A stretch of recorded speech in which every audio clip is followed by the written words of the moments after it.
Hello friends, this side Sonam Sharma. Welcome to my channel. भी last video में हम discuss कर रहे थे ऑस्मोसिस।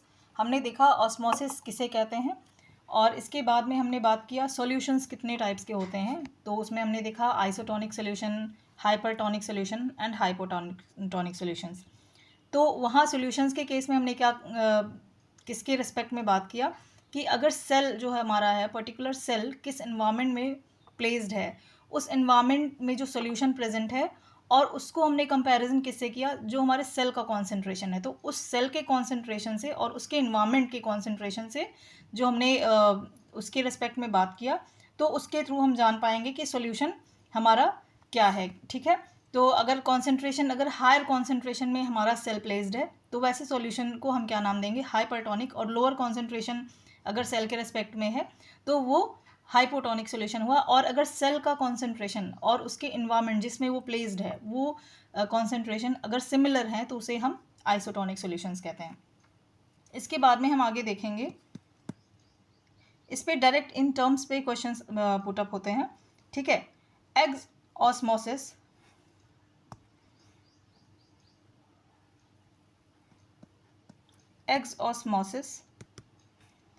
एंड प्लाज्मोलिसिस, ये क्या होते हैं, इन टर्म से आप क्या समझते हैं।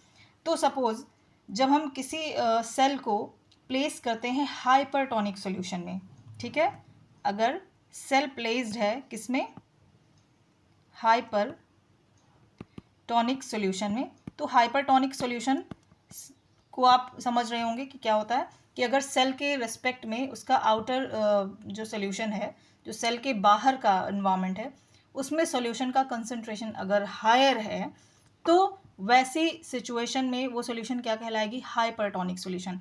और अगर हाइपरटोनिक सॉल्यूशन के अंदर सेल प्लेस्ड है तो उस कंडीशन में क्या होगा, उस कंडीशन में एक्स ऑस्मोसिस होता है। ठीक है, इसमें कोई भी कन्फ्यूजन नहीं होना चाहिए किसी भी तरीके का। अगर कन्फ्यूजन है तो प्लीज़ आप मुझे कमेंट बॉक्स में आकर के पूछ सकते हैं। ठीक है, तो यहाँ पर एक्सऑस्मोसिस होगा। एक्सऑस्मोसिस हुआ कैसे, इसका रीज़न सुन लीजिएगा। क्योंकि वहाँ की जो प्रोटोप्लाज्म है वो क्या करेगी, वो श्रिंक हो जाएगी। ठीक है, क्या करेगी, श्रिंक हो जाएगी और वो सेल वॉल को छोड़ देगी and leave its cell wall. ठीक है, बहुत ही सिंपल सा है, आप इसका कॉन्सेप्ट समझ रहे होंगे। ऑस्मोसिस में क्या हो रहा था, ऑस्मोसिस में सॉल्वेंट पार्टिकल का मूवमेंट होता है। और ये कैसे होता है सॉल्वेंट पार्टिकल का movement, from their higher concentration of lower concentration of solutes to their higher concentration of solutes. इसमें कन्फ्यूज़न बिल्कुल भी मत रखिएगा, क्योंकि यहाँ पर सॉल्वेंट पार्टिकल का मूवमेंट कहाँ से कहाँ होगा, जहाँ पर लोअर कॉन्सेंट्रेशन होंगे सॉल्यूट्स के, वहाँ से मूवमेंट सॉल्वेंट पार्टिकल का कहाँ पर जाएगा, हायर कॉन्सेंट्रेशन ऑफ सोल्यूट्स में जाएगा। ठीक है, किसी भी तरीके का कोई कंफ्यूजन मत रखिएगा। आगे बढ़ते हैं, तो प्रोटोप्लाज्म यहाँ पर क्या करेगा, श्रिंक हो जाएगा। अब सपोज आपका ये एक एरिया है जहाँ पर कि सेल हमने वेसल में प्लेस करके रखा है। ठीक है, अब ये सेल प्लेस्ड है हमारा, बाहर में सिचुएशन कैसा है, कॉन्सेंट्रेशन यहाँ पर ज़्यादा है। ठीक है, हायर कॉन्सेंट्रेशन है। हायर कॉन्सेंट्रेशन से आप क्या कहते हैं, क्या समझ सकते हैं कि सॉल्यूशन के अंदर, उस पर्टिकुलर सॉल्यूशन के अंदर सॉल्यूट की कॉन्सेंट्रेशन या सॉल्यूट का नंबर ऑफ सॉल्यूट्स, आप कह सकते हैं नंबर ऑफ सॉल्यूट्स जो हैं वो ज़्यादा रहेंगे। तो नंबर ऑफ सॉल्यूट से ही हम क्या डिफाइन कर सकते हैं, उस पर्टिकुलर सॉल्यूशन का कॉन्सेंट्रेशन। ठीक है, तो सॉल्यूट के नंबर्स ज़्यादा हैं तभी वो कॉन्सेंट्रेटेड सॉल्यूशन है। अब यहाँ पे हायर नंबर ऑफ सोल्यूट्स हैं, तो हायर नंबर ऑफ सोल्यूट से हमारा सॉल्वेंट पार्टिकल कहाँ से कहाँ मूव कर रहा है,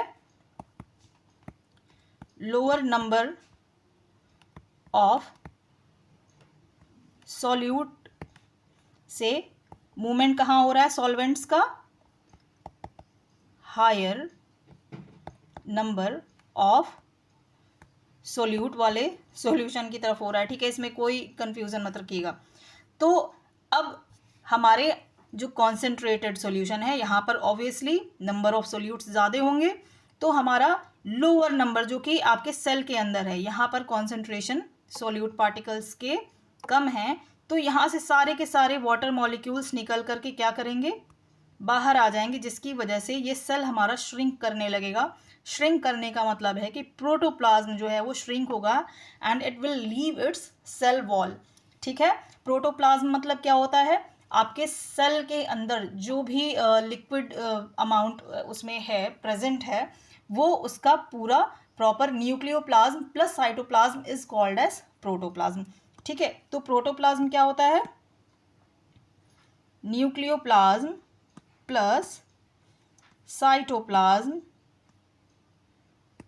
कॉल्ड एज प्रोटोप्लाज्म। तो प्रोटोप्लाज्म जो है वो सेल वॉल को छोड़ करके और यहाँ पर श्रिंक कंडीशन में आ जाएगी, और इसमें क्या होगा, सेल का सिचुएशन जो होगा फाइनली सेल कैसा हो जाएगा, फ्लैसिड हो जाएगा। ठीक है, there will be double C, flaccid हो जाएगा। ये किस कंडीशन में है, ये एग्स ऑस्मोसिस की कंडीशन में हो रहा है। ठीक है, और या फिर हम इसे प्लाज्मोलाइसिस भी कह सकते हैं। ठीक है, लाइसिस मीन्स ब्रेक डाउन हो जाना, और यहाँ पर प्लाज्मा मेम्ब्रेन जो हो रहा है वो सेल वॉल को छोड़ करके सेंटर में आ जाएगा और आपका एक्सॉस्मोसिस हो जाएगा, सेल कैसा हो जाएगा, फ्लैसिड हो जाएगा। ठीक है, तो हम इसी प्रोसीजर को फाइनली क्या बोलते हैं कि सेल हमारा फ्लैसिड हो गया या फिर सेल हमारा प्लाज्मोलाइज्ड हो गया। ठीक है, तो ये कंडीशन आपको यहाँ पर मिलेगी। अब इसके बाद में हम अपने आगे बढ़ते हुए टॉपिक में देखेंगे कि प्लाज्मोलाइज्ड सेल जो होती है, यहाँ पर space between cell wall and cell membrane जो होगी वो filled by their outer solution, वो आउटर सॉल्यूशंस के थ्रू फिल्ड हो जाएंगी। ठीक है, अब आगे हम बात करेंगे एंडोस्मोसिस या फिर डी प्लाज्मोलाइसिस की, वो हम नेक्स्ट वीडियो में इसको डिस्कस करेंगे। ठीक है, थैंक यू।